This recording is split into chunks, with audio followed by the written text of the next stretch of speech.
everyone. Happy Wednesday. It's a rainy Wednesday here in Los Angeles. Oh gosh, I just love the rain. We are totally enjoying the rain since we've been in a drought for so long.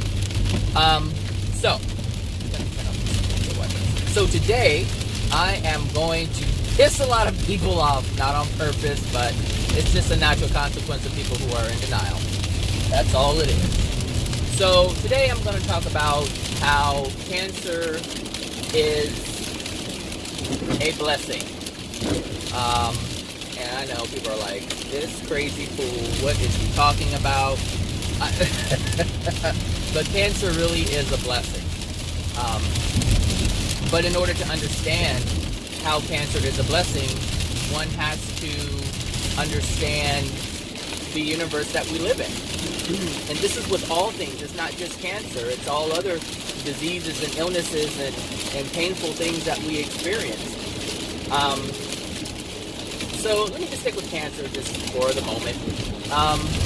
The reason why cancer is a blessing is because cancer generally, well, I won't say that, but it oftentimes has a positive consequence, and that's the whole point. Cancer has this ability to transform people. It changes them it changes their soul, I should say, into something different than it was before that created the cancer. And this is the difference between, oh, I need some chapstick. The roads are wet, but my lips are dry.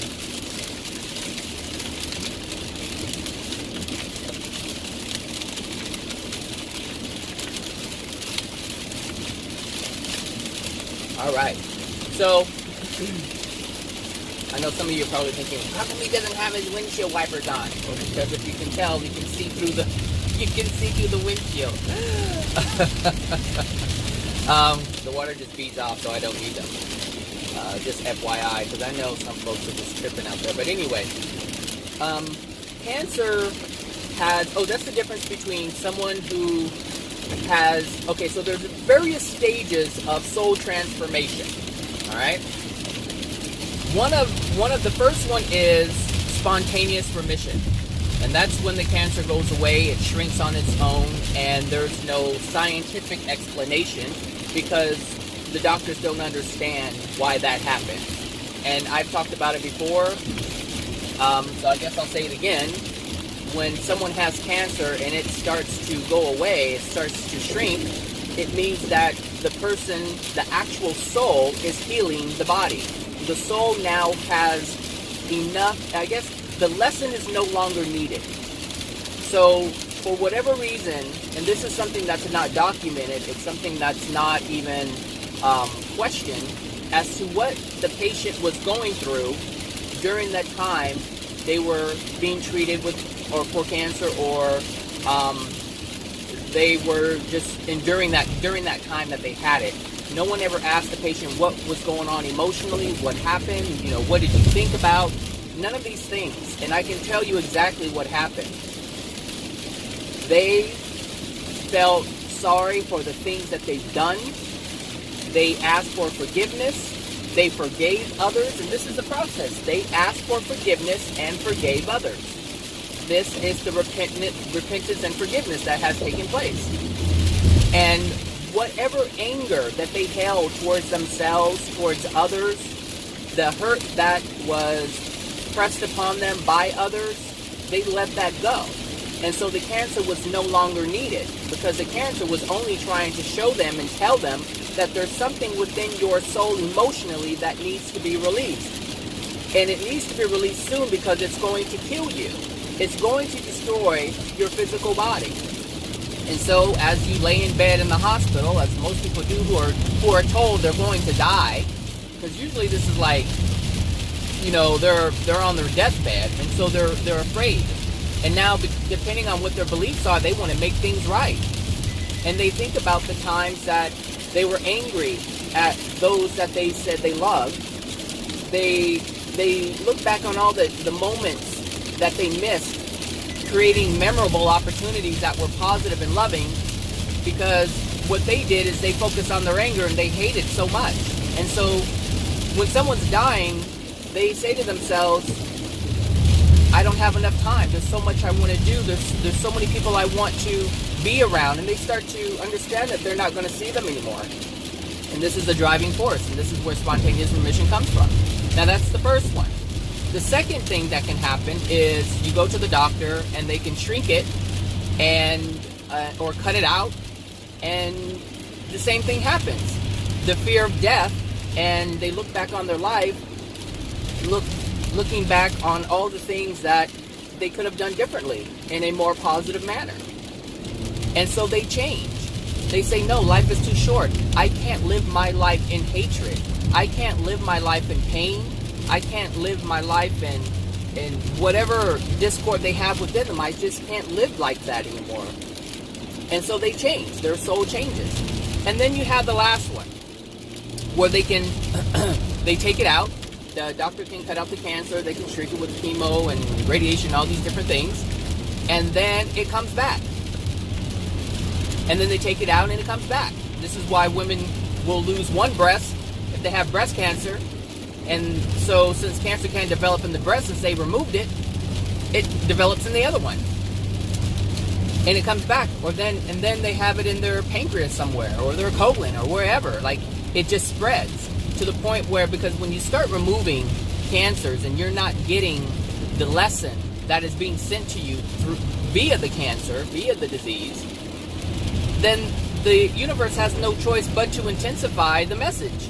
And that's when it starts to spread and it takes over. And there is no other alternative. You either get the lesson or you succumb to your pain. You succumb to your fear, your hatred, your anger, your sadness, all of it. You succumb to it. And it takes you, rather than you allowing yourself, your soul, the ability to get rid of it. Because anything can happen. All things are possible. And this is why cancer is such a blessing, because it is a message. And if you allow that message to enter your soul, if you allow that message to be what it is, ooh, hydroplaning. I need some tires. I need some new tires. So, you know, this is the blessing. This is the blessing of cancer. This is the blessing of HIV. This is the blessing of MS. This is the blessing of whatever you get. This is the blessing. There's a message in it. And there's something that happens when people get cancer, when people get HIV, when people get all these different diseases.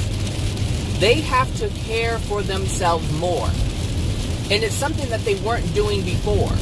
Now, some people will say, well, I'm limited to, you know, I have to eat right. Now I can't eat the things that I used to eat. Well, that's true.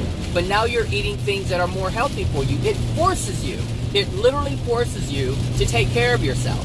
It literally forces you to look at the way you live. It really forces you to see how you treat people. It really forces you to see how others treat you. Like, it really changes, or I should say it really has the ability to change you. But you have to be willing. You have to be willing to accept the message in order, you should be able to see the message, accept the message, and then use that message in order to transform yourself. The message is not transforming you. It's you taking the message and transforming yourself. Cancer doesn't change you.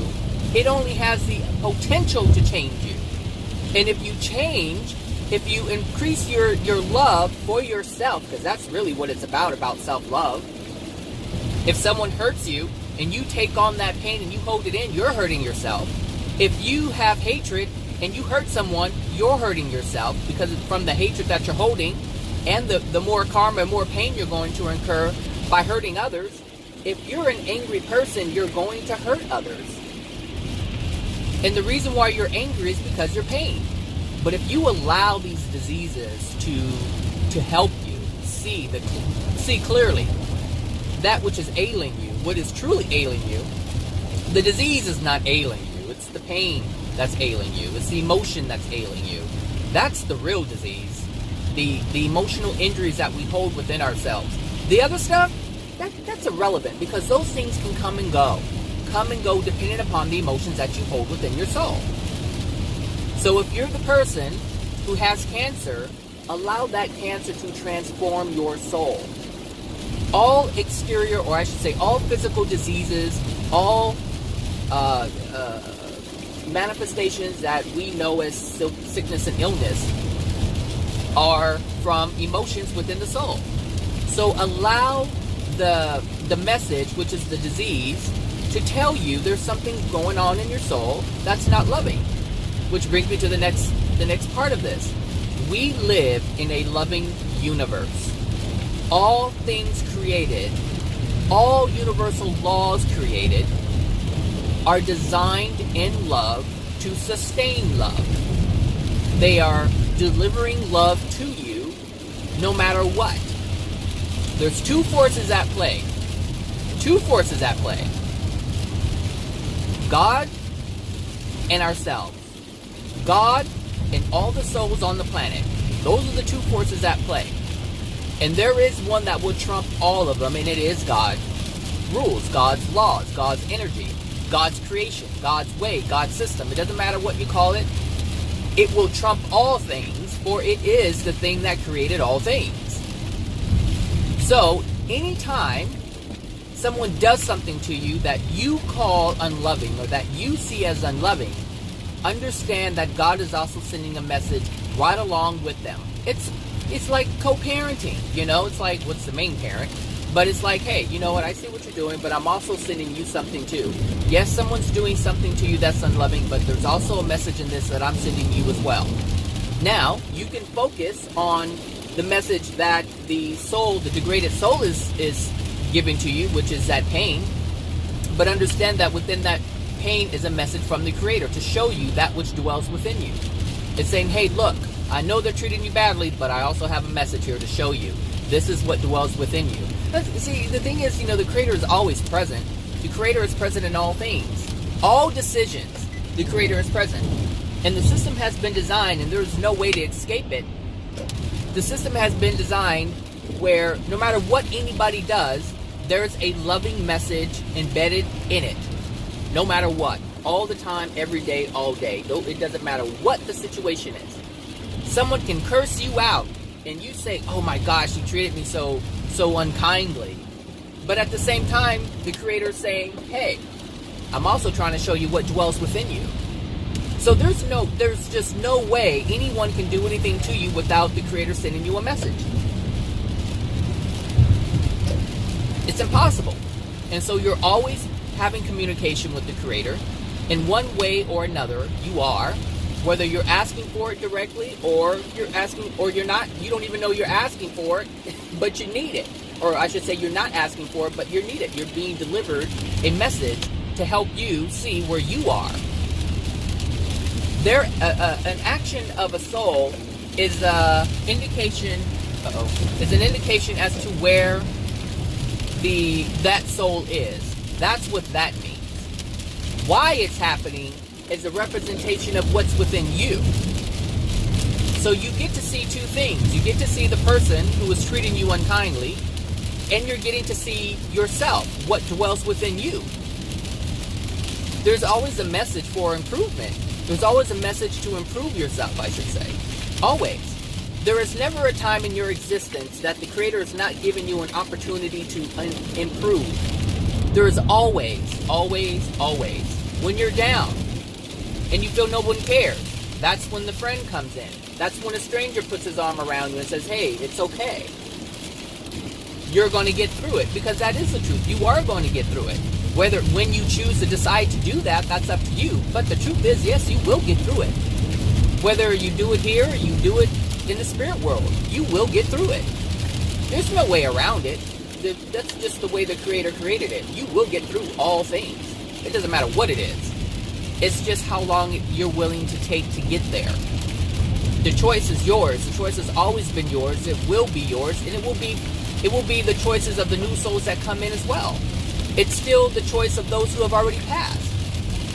It's just whenever they realize it. So if a spirit's been in the hells for 50,000 years, they still have an opportunity.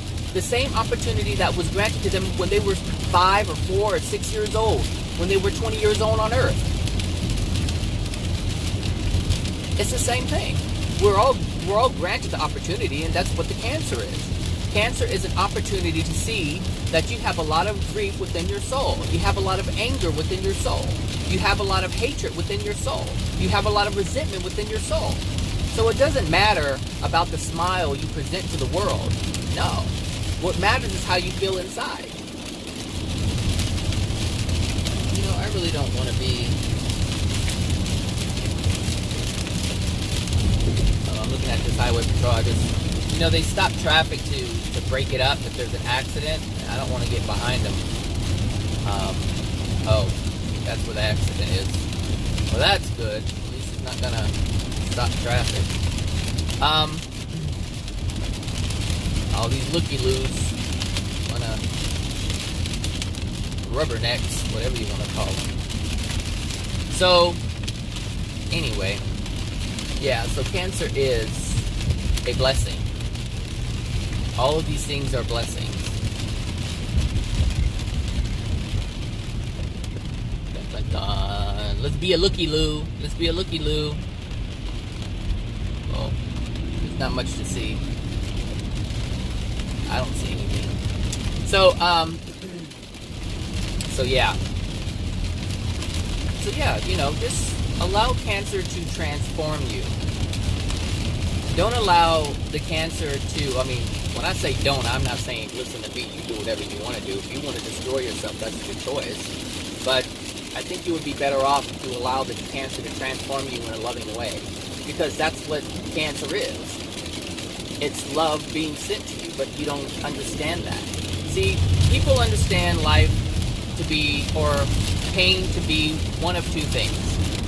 Either it's a blessing that helps them gain clarity to make better decisions, to help them see the truth of their condition, or it can be a curse.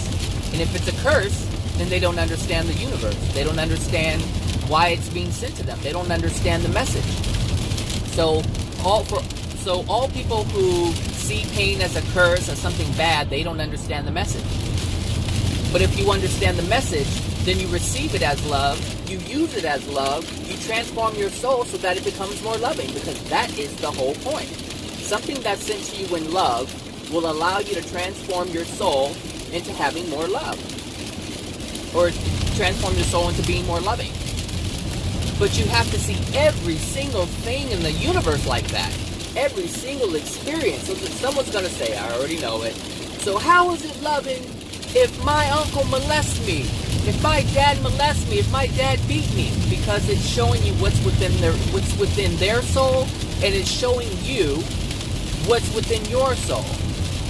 So that anger and rage that you have for being perpetrated is something that's unloving. And so you don't have understanding, and you don't have compassion for those who have perpetrated you. You don't have love and compassion for their state of being. And you can't have it because you're just as degraded as they are, which is why you were perpetrated. And that's why you feel the pain from that. I know it sounds stupid. It sounds so stupid. But it only sounds stupid when you hold untruth, when you really don't know why things are happening. That's it. You understand, or you have a lack of understanding, or you have an understanding from a perspective that's not true. That's the truth. So you can't see a person who is not compassionate cannot be compassionate to the person who is harming them.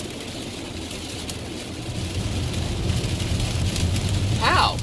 How can an angry person not be angry at the person who hurt them? It's impossible. That's why they're a match. That's why they're a vibrational match. This is why I say use your cancer, use your disease, use it. Allow it to be used to transform your soul into something that is more loving. That's it. Use it. Or allow it to use you. You allow your pain to consume you.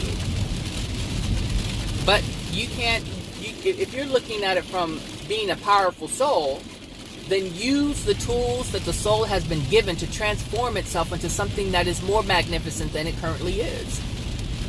That's it. That's all you're doing. The universe is created in love. It's given you tools so that the soul can heal itself, rebrand itself, transform itself into something that is more magnificent, something that's more loving. That's it. That's all we're doing. Is taking our, what we call pain, which are just messages to show us that there's something within us. But here's the thing with this. You have to have a desire. You have to have a desire to love yourself more, to be more loving. You have to have a desire to change. This has to be a desire of yours. It can't just be a thing that's out there that you can do. It can't just be something that's out there that you should do. It has to be something that you truly desire to do. Because if you truly desire it, that's when you use all the tools that are being given to you. That's when you read and understand the messages that have been given to you. It's like email. Someone sends you an email. You can either leave them there, you can not open them at all, you can completely ignore them, or you can open them and not really understand them, just glance at it and keep going. Or you can actually read the message and have an understanding. And use the information that's within it to transform your soul. But you have to have a desire for it. That's it. You really just have to have a desire for it. You know, you see people are diagnosed with all kinds of things, and they say, okay, I'm going to start eating right. Okay, so that helped them to love themselves more in a different way. Sometimes it's just physically. Sometimes it's just physically. And that's a better place than they were before, when they were eating Twinkies and Ho-Hos. Now they're eating salads and organic, and they're doing quinoa, and they're doing this smoothie, and they're doing that smoothie, because they want to love themselves more. Because they realize, I do want to have a body and do things with. I do want to be, I don't want to die any sooner than I have to. And that's really what's happening. I don't want to live in pain, so now I have to do this. Some people will see it as being limiting, and yes, you are being limited because there's things that need to be addressed. And most people just use physical things in order to change. Meaning they don't do any soul searching. They don't do any emotional change within themselves. They don't do any emotional releases, and they just focus on the physical. That's all they know. Now, that's not all, some of it. It's a start. You know, if they don't want to focus on their soul, they don't have to. They can focus on the physical. The only thing is that they'll always be focused on the physical. And it won't change their soul. And that's fine. You can eat organic and still die young. I mean, it's a thing. It's seriously. How many people do you know are eating organic and healthy and they get cancer? Because cancer doesn't come from what people think it comes from. Cancer is an emotional disease.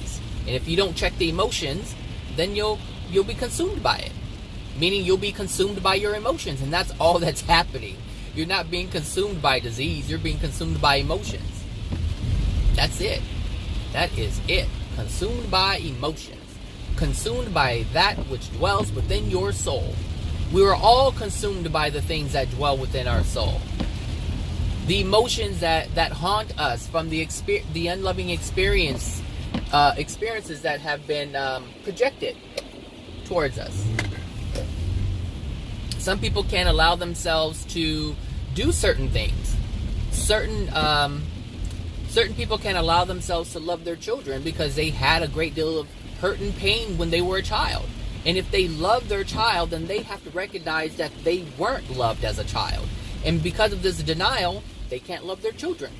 And so the emotions that they are suppressing, the emotions that they're holding within their soul, disallows them from being a great parent that they want to be. They disallow themselves from that. And this is the way it works. So allow your pain, allow your disease to show you. I have back problems. I have lower back problems. So I have sometimes, depending on, and I know my mattress is probably a contributing factor to that, but it doesn't matter what the contributing factor is from our perspective. The point is, if I have lower back problem, that represents something. And so that represents a lack of support. Well, I haven't had any support in my life. I'm self-sufficient. And so I generally don't allow people to help me because I'm not used to doing that. And if I allow someone to help me, it will force me to see that I didn't have support. It will force those feelings, the painful feelings that are associated with that I'm not really ready to feel or accept or acknowledge. Well, I acknowledge it. I know it's there. I just won't feel it. I just won't allow myself to feel it. So I know it's there, but I just don't, like I said, I don't allow myself to feel it. And that's where my lower back pain comes from. And sometimes, so that's my ailment that I have. And so I have to look at that. And, the more it hurts, or, the worse it gets, the more it hurts, it's like the pain intensifies. Why is the pain intensifying? Well, let's see. I'm not getting the message. That's what it means. So it used to be really bad. Now it's not as bad. So I'm improving a little bit. I do accept things from people more than I have in the past. Like for instance, someone just thanked me, I think it was last week. Someone had thanked me for helping them transform their life. And this started back when I don't know how old I was, but I think it was 2009 when I first met this person. And I work with this person. And this person is very outspoken about their history and their past. And so this person came to work, for the agency, and they had not been in that kind of office setting in a long time. They were in recovery. They had just, I think, finished 2 years of being clean and sober and having, penitentiary life and all this stuff. And so I didn't know I was such an instrumental part in their transition, in their transformation, I should say. And they thanked me, and they said, they were completely different, and now they see life differently, and now they know how to create or set boundaries, with their family, with people who attempt to take advantage of them. Like, there's so many different things, and they just kept thanking me. And they were telling their story to someone else, and they were saying, I changed because of Bradley. And I accepted that. Like, they supported me in that. And I didn't have that growing up. So that's one of the reasons why I have back issues, because I felt like I didn't have support. And so now I'm getting support from people saying, you do good work. You are contributing in a positive way. Oh, you are a good person, because this is what it really boils down to, is, do you get support from whatever? And so I didn't get that as a child. Like, I did not get that kind of stuff, like, job well done, blah, blah, blah. I just didn't get any support. And so now here I'm getting it at, 40-something years old, but I've softened since I was younger. I'm not so resistant, so I'm more flexible, and I'm allowing someone to express themselves in a positive manner, but at the same time, I'm allowing myself to accept that positivity, that praise, that support. That's what I'm doing now, and so my back isn't as bad as it used to. It's actually improving. But there's some other things that I need to work on, because the pain is still there. So as long as the pain is still there, that means there's work to be done. So as long as your ailment is still present, there's still work to be done. So the message is still being sent, and so it's up to you to take that message and continue working on it until the message is completely understood. And you have no problem doing whatever it is that you need to do for yourself. So for me, I need to accept assistance. Meaning I need to let other people support me in different ways. I can't always say, I'll do it myself. Because when I do that, I disallow someone from sharing their gift. Now, yes, I can reject something from someone if it's unloving, but if it's in love, why would I do that? And the same, I guess the example I can liken it to is when a child picks up a flower picks a flower, little dandelion yellow flowers that grow all over the place. When a child goes and picks that up and gives it to you, it's being done in love. There's some lights on. It's being done in love. And so would you reject that child? If you say yes, why? But majority of the people will say no. I wouldn't reject the child. I would accept the flower. And we generally see it as this insignificant little thing. It's like, oh, thank you. We hold it. We hold it. Some people will hold on to it and accept the love that is being given in, and understanding that, wow, my child is expressing love right now. And you feel that. It's not about the flower. It's about the intention behind the flower. It's not about what the present is, whether it's chocolates or diamonds or a crochet, whatever. If someone gives you something and it's in love, it's the intention behind it. That's what's important. The flower is going to die, but the intention can stay with you forever. That's the difference. You can be poor as dirt. I mean, poor. I see it all the time when I'm driving through LA, like in the city. You see people who are super poor and struggling. I mean, super poor and struggling. All I need is a bit of super bumping. I don't know why that song came to my mind. But anyway, I see people who are struggling, they're poor, and they will buy, a rose just to show that I'm thinking of you.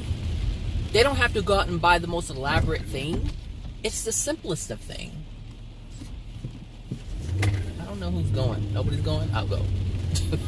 No one's going. It's the simplest of things. It's the love that comes from the soul. I want to show you that I care. That's it. I just want to show you that I care. And me personally, I have to accept those things because I'm not very accepting of those things. I don't allow people to show affection towards me. One because I'm aware of where it's a lot of the time, most of the time, I'm aware of where it's coming from. And if it's coming from a place of where it's not loving, then it's not love. It's just there's other reasons behind it. And sometimes I do tell people, I can't accept that. It's no different than, okay, if someone wants to have sex, how's that? If someone wants to have sex, I have to look at the reason why someone's offering that. I have to ask myself, why is this person offering that? Is there something that they want? Or is there something that they're trying to have met? Like, what is the reason? You can't just accept all things from people. You have to be discerning. You always have to be discerning. But if there's no malice or malintent, then accept the gift. If it's not going to hurt you and the other person, it doesn't put the other person out, because understand that if you love yourself, you never put yourself out. If you love yourself, you never put yourself out. And if you're attempting to show love, or you think you're showing love towards someone, but it puts you out, don't do it. It's like people go to these birthday parties. Sometimes it's a kid birthday party, and they feel like they have to bring something. And some people don't have the money to do it, and they will spend their last trying to buy something because they feel obligated, and because they want to show someone that they care. They want to prove to someone that I care. And sometimes it's not even that. They just don't want to look bad. So, if you know that someone is struggling financially and you want to invite them to the party, then invite them to the party and tell them, hey, look, please don't bring anything. You don't have to. I just want you to be here so you can share the moment with me and my family and my friends. It's really that simple. If you know someone's struggling, then you would, in love, you would allow them to see that, hey, you're not in a place where you can really do that. But that doesn't mean that you can't come and spend time with us. That doesn't mean that you can't be here with us. It's never about the gift. Because if we had what we call Armageddon or whatever, and there's nothing left to give, it's the person's company that's the most important. That's the most valuable thing, is spending time with one another. That's it. That is the most valuable thing. But we don't live in that society. I understand people go to parties not because they want to be in the presence, but because there's alcohol, because there's food, because there's gifts, because of all these different things. I don't go to parties, really. Honestly, if I don't want to be in someone's company, I don't go. I just don't go. Because it's just not my thing. If parties aren't my thing, parties aren't my thing. But I don't mind spending time with people, but it's my choice. And I have to honor my desire. I have to honor myself. I have to honor why I don't want to be in that kind of environment. I don't drink. People get crazy when they drink. To me, they get crazy. To someone else who drinks, of course, it's not considered crazy because they all acting a fool together. So it doesn't really matter. But I mean, for them it doesn't matter. But for me, it does. I don't like being around people who are intoxicated. I like being around the real person, which is probably not the real person because the facade is present. But that's a whole different story. But really, anyway, back to cancer and disease. Allow yourself to see the message. Allow that to transform you. So if you have cancer or you know someone who has cancer, and I know someone out there saying, well, my mom died of cancer, my dad died of cancer, my grandma died of cancer, they died a miserable death. You're right, they did. Because they did not get the message. You are absolutely right, they did suffer.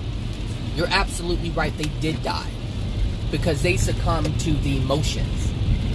They held on to him so tight. They held on to him so tight. To where it killed them. To where it made them suffer. And they didn't have to. They held on to the pain, the anger, the grief. They held on to it. They held onto it for dear life, not knowing that it was taking the very life that they were trying their best to hold on to. Because they did not understand the message. They did not read the email.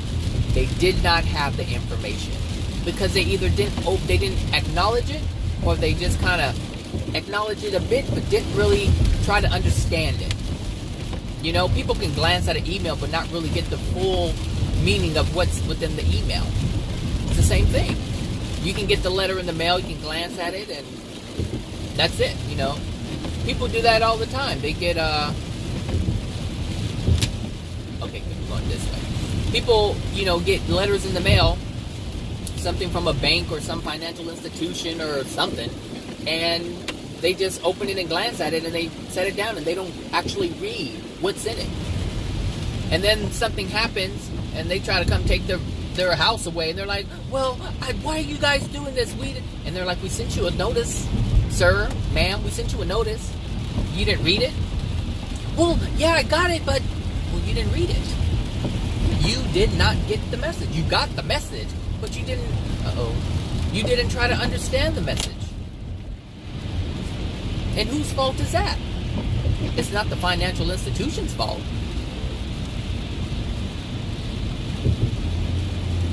You cannot be from California driving like that. Oh, no wonder. The person's like 85 years old. So I mean, that's just how it works. You have to look at the message. So if you have your cancer, if you have your other diseases, it's not just about doing something physically. No, that's not it. That's part of it, but that's not it. It's about the emotions. The emotions. Always the emotions.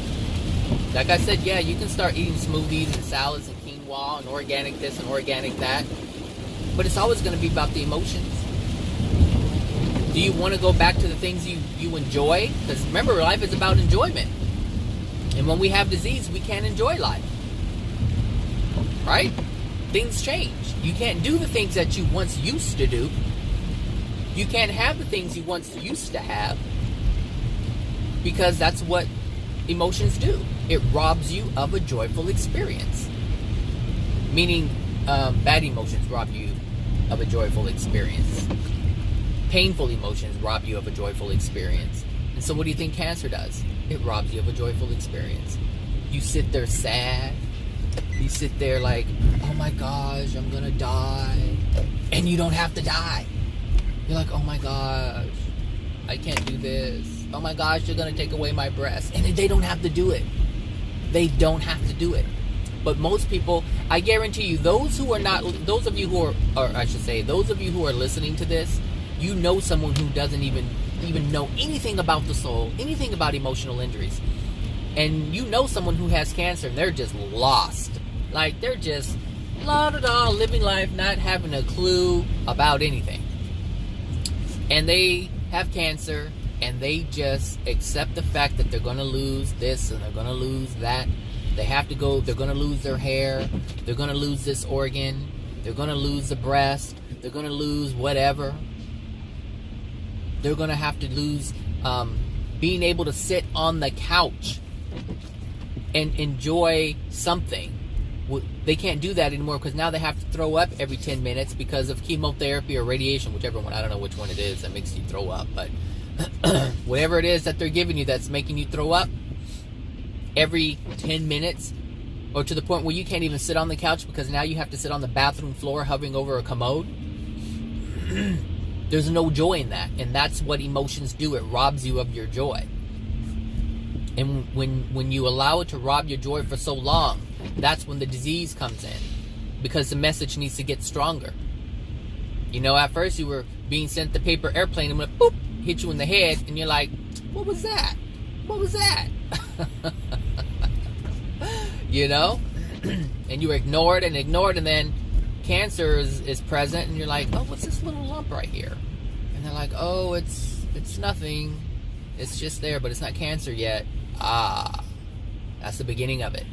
It's not cancerous, but it's there. It's the beginning of it. You're still not getting the message. You're still not getting the message. And so you hold on to these emotions, and you hold on, and you hold on, and then it's cancerous. Or cancer develops somewhere else. And you're like, because you were focused on that thing that wasn't cancerous, you're like, oh, it's not cancerous, I'm just gonna la la la la la. You keep living your life the way you have been, and then cancer strikes somewhere else. You're not getting the message. And it has to be intensified. Each and every time it has to be intensified. And this is why we have to love ourselves. Because it's not about loving other people. I said this in my last video. It's not about that. It's about loving yourself. Everything that I ever talked about is about loving yourself. Because you can't love something else, or you can't love anything outside of yourself, I should say, if you don't have love within you. And some people believe love in the eyes of people, love looks like all kinds of things. It looks like, I love my children, I'm going to buy them the best clothes ever. Then they grow up with the best clothes being an absolute monster. Because they didn't get the love. They didn't get the attention. They didn't get the affection that was from love. So yeah, you're like, your child's the best dressed. They wearing the Nike, the Reebok, and the Louis Vuitton. But they're a mess. Now they're on drugs. Now they're prostituting. Why do they have to? And they're not even, they're just sleeping around. They're not even getting paid for it. Some people get paid for having sex. Some people just give it away for free.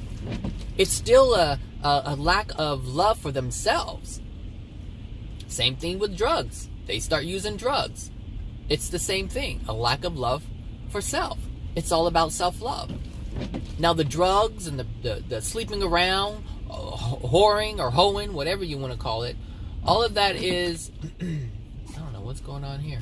All of that is a manifestation. It's the cancer, I should say. It's the cancer to the emotions within. So if you can look at all things cancerous, and not just what doctors call cancer, but if you can look at all diseases as cancerous, because it does eat away at your being. It's eating away at your soul. That's really what it's doing. Cancer just literally eats the body physically. It's just taking an aspect of you, or it's destroying an aspect of you, because that's what's happening within the soul. You know? Yes. Know it, people. Know the laws. Know the rules. Know the system. Know your soul. Know your place in the system. Know your place in the universe. You know, you don't... When you get a new job, you walk into a new place of employment, and you don't know how anything works.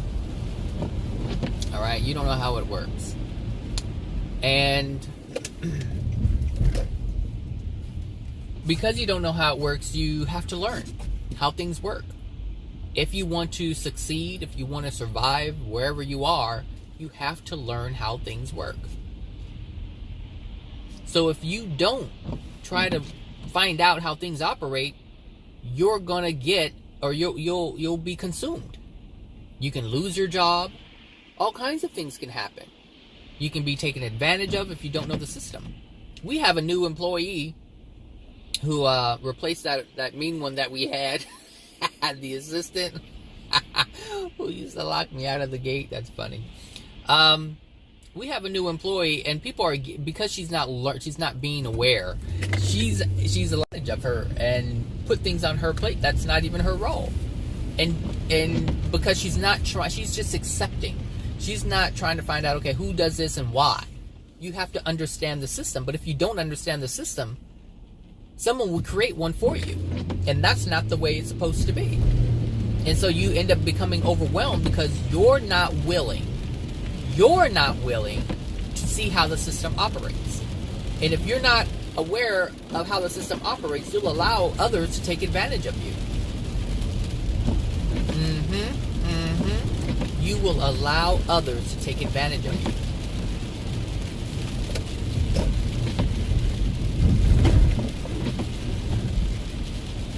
It happens all the time. And where do you think the cancer comes from? Where do you think that comes from?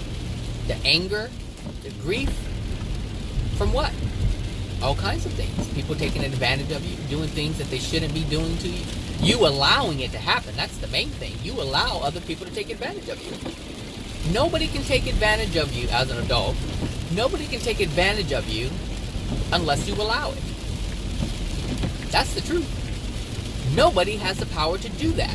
Someone can suggest it. They can suggest all day long. All day long they can suggest to let them take advantage of you. And you have the ability, you have the power to say no. I'm not going to allow you to do that because I'm going to feel like shit if I let you do that. And I'm not going to do that to myself. So no, I'm not going to do that for you. You can do it yourself. You're completely capable. I'm not going to allow you to use me. You don't need my assistance. You want my stupidity, and you can't have that because I'm not stupid. Really, that's the way it works.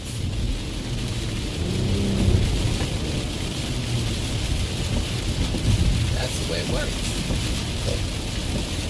Good thing I brought my umbrella. Ella.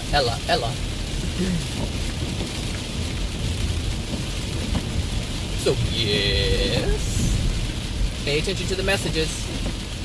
Allow your disease to help transform you into something better. I mean, if you even have a disease, first of all, okay, if you even have any kind of ailment going on, that means your soul's already jacked up.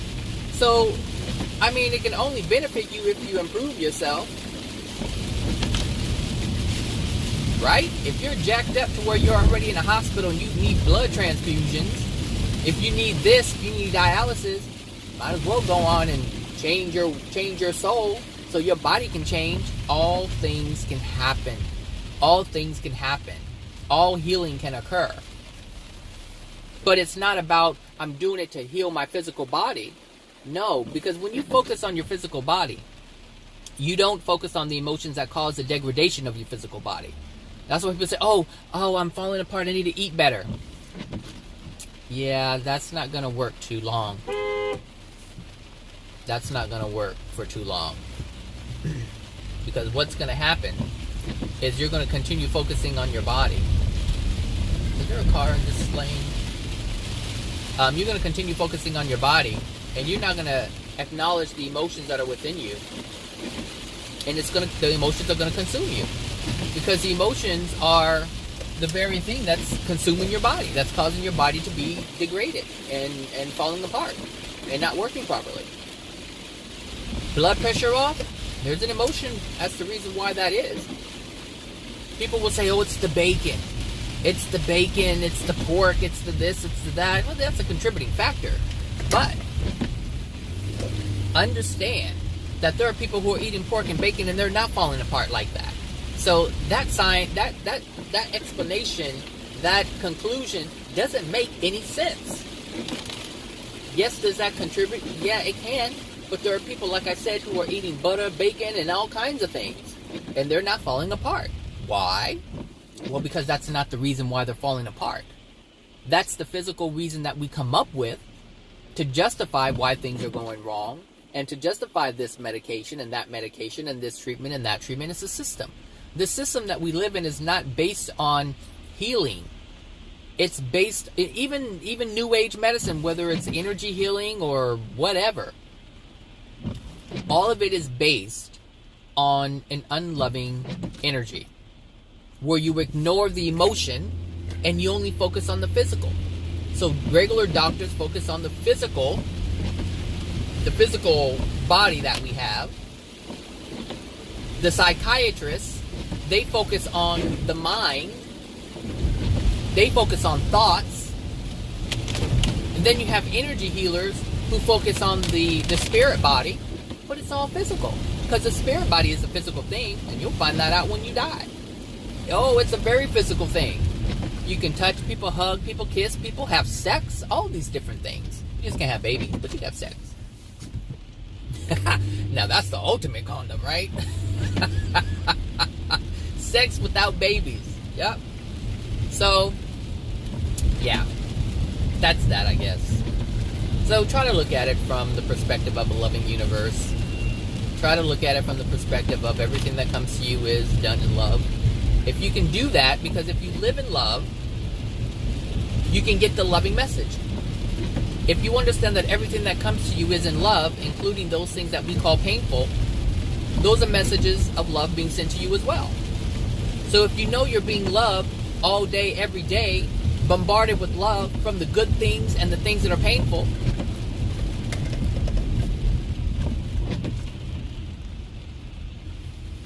you are a terrible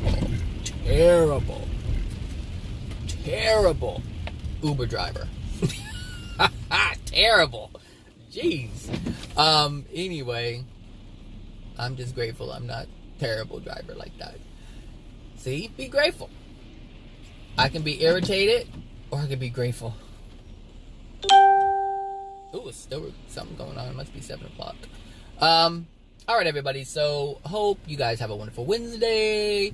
And, I will talk to you guys another time. Alright, take care. Bye now.